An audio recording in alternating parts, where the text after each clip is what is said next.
Okay, so let's, like, open all of the new things. So, we start with Stellar Superconduct. Elemental reaction, Stellar Superconduct. There's no R here. When cryo comes into contact with electroelement under specific conditions, the special reaction Stellar Superconduct will be triggered, temporarily converting the surrounding area into the wondrous stellar glow domain. That's Hop Stellars. Oh, right, yeah, no. Anyways, when enemies within the stellar glow domain are struck by cryo or electro attacks, the domain shall seal the diffused elemental energy. What does that mean? Good question. Every 3 seconds, all sealed elemental power is unleashed and converted into buffs for all party members inside the domain, granting cryo and electro damage bonus, and raising the base reaction multiplier of their stellar superconduct damage, lasting for 3 seconds. Now, we don't know exactly how this works.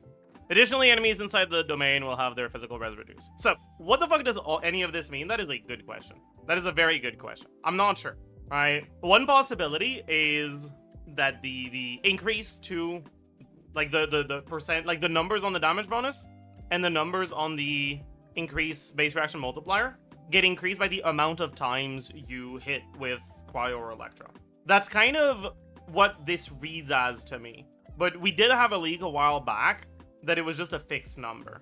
And I don't know if that leak was fake or if it's just that this is a weird description that doesn't actually convey properly. Maybe it's some kind of gauge that can be trivially filled, maybe. Can I run Yulo with Sandrone? I mean, you're not allowed, but... I mean, I haven't even fucking read her kit yet, okay? So, like, we'll get there.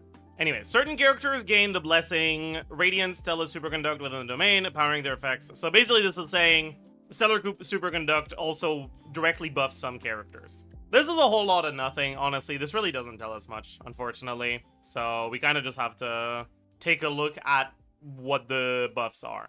Alright, Wriothesley buff. When Wriothesley's current HP increases, okay, that's not new, right? It's just the thing he already has. That's also the thing he already has. And this is the new thing. So, Radiant Stellar Superconduct, the effect of the passive are changed to when Wriothesley's HP is below 60%, he gains Gracious Rebuke Revelation. Is that a different name? Yeah. So it's a Revelation instead of just Gracious Rebuke. Contact the next charge attack to become Heavenly Radiance Vaulting Fist instead of Rebuke Vaulting Fist. Holy. Bro, they made him religious. Holy. Who evangelized my prison warden? What the hell? Bro, bro built an ark and he became a believer, man. That's crazy. Surprise baptism. Yeah, I guess so. I guess that's what happens when you get baptized in the flood, huh? Anyways, consume the stamina, restores HP. HP can restore this way once every 2 seconds. So, interestingly, the effect doesn't seem to have a cooldown. It's just the HP restoration that does. Which would mean that if it's on cooldown and he's below 60% HP, he can just spam charge attacks and they're all getting the damage bonus. Wait, no. Never mind. There is no damage bonus. No, there is. It's here. Right, the cooldown is on the healing, not on the Heavenly Radiance Vaulting Fist. Might just be a mistranslation, but could also mean that there's some cool things to be done there. Bro, does that mean you're gonna use, like, no burst for Rena as a way to consume his HP faster? Dude, that would be kind of sick, actually. That would actually be so sick. Wait, that's kind of a really cool idea. I'd probably assume it's a 2-second cooldown for the whole thing. Let me have dreams, okay? Anyways, additionally, the 3rd and 5th hit are enhanced and deal extra cryo stellar conduct damage. The charge attack does too. Is that it? Or is there other things here? Oh, it's just C1 changes. He's not in the selector, right? So it doesn't really matter. I mean, most Wriothesley players have him at C6. So maybe it does. Okay, so this is just the old C1. This makes it so after doing the charge attack, your next N5 will hit harder. And after doing your N5, your next charge attack will hit harder. Yeah. Okay. That's cool. Is that even good, though? Because I'm looking at this and I'm like, none of this applies to Stellar Wriothesley, right? Because Rebuke Vaulting Fist is just not the name of his charge attack in the Stellar version. So, like, Don't these numbers seem smaller?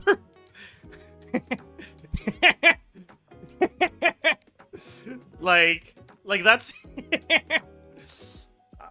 I don't know how I feel about that. Maybe you still get that, actually. I don't think so, though. Wait, right? Wait. Because, like, yeah, like, this says they are changed too. He doesn't have a Rebuke Vaulting Fist anymore. So does this part just not apply to Stellar Wriothesley? Or is this part added onto Stellar Wriothesley? But then Rebuke Vaulting Fist will deal less damage than Heavenly Radiance Vaulting Fist. So you don't want to gain Rebuke Vaulting Fist. I don't get it. Something seems wrong. like something's wrong here. Yeah, it's probably something that was lost in translation. Okay, C2. What?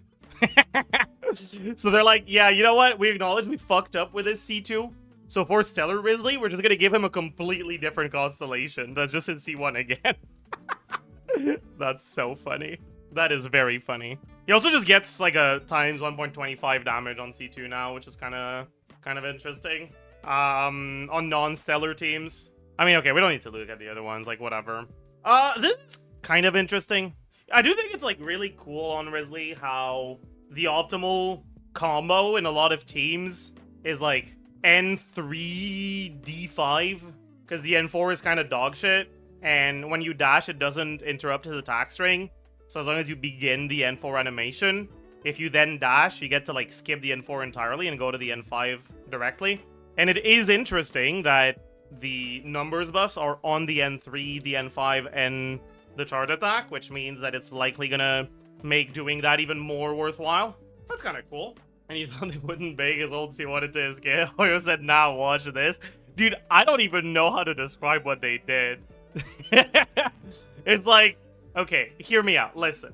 Alright? You want to play Wriothesley the way you're playing him now? Sure. You do you. Alright? Have fun. You want to play Stellar Wriothesley? Okay. C1 in base kit. Old C1 doesn't exist anymore, and now it's just bigger numbers.